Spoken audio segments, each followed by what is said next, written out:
ya. Iya. Terus ada juga kan muncul juga tentang Benyamin Simon juga itu. Menurut Bung Yulas ya, Bonyamin Saiman. Iya, Benyamin Simon itu menurut Bung Yulas. Makanya ini saya mau sampaikan, hello KPK, saya mau kasih tahu begini. Jangan ada dusta di antara warga Indonesia yang memiliki hak sama. Ya. Pertanyaan kami begini, siapakah itu Bonyamin Saiman? Anda harus jujur dan jawab kepada publik. Koordinator Masyarakat Anti Korupsi Indonesia yang dipakai untuk bicara soal kasus Lukas NMB, sebenarnya dia siapa? Karena beberapa rentetan keterlibatan Bonyamin Saiman, silakan kita simak bersama. Mantan Bupati Banjarnegara Budi Sarwono terlibat kasus gratifikasi dan pencucian uang. Dalam berbagai proyek dan dugaan melibatkan 3 perusahaan miliknya pada kurun waktu 2007 dan 2018. Perusahaan yang dimiliki mantan Bupati Banjarnegara tersebut tersangka suap dan pencucian uang.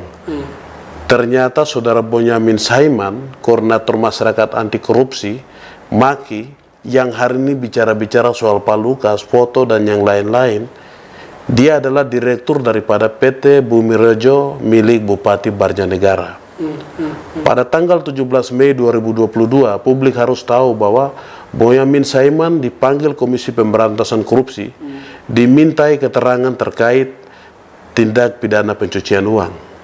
Dalam kapasitasnya sebagai Direktur PT Bumi Rejo milik Bupati Banjarnegara, terkait hal tersebut Bonyamin Saiman mengaku setiap bulan hanya digaji 5 juta.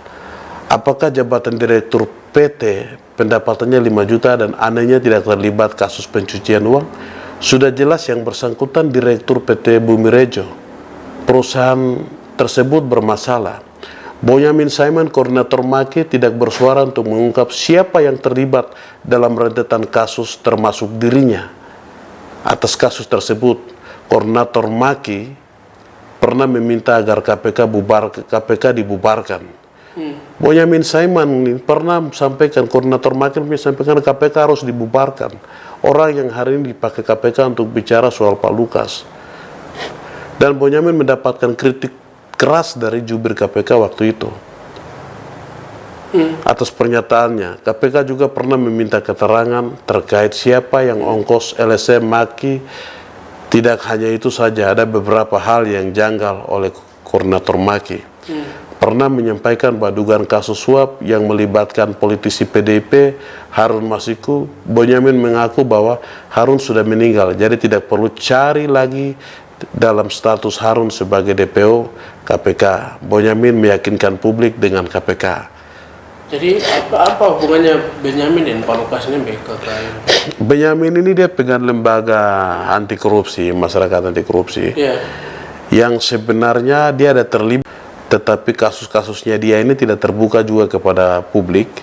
Dan dia juga membela beberapa kasus pada pejabat Bupati Banjarnegara yang tidak terbuka secara publik ke media.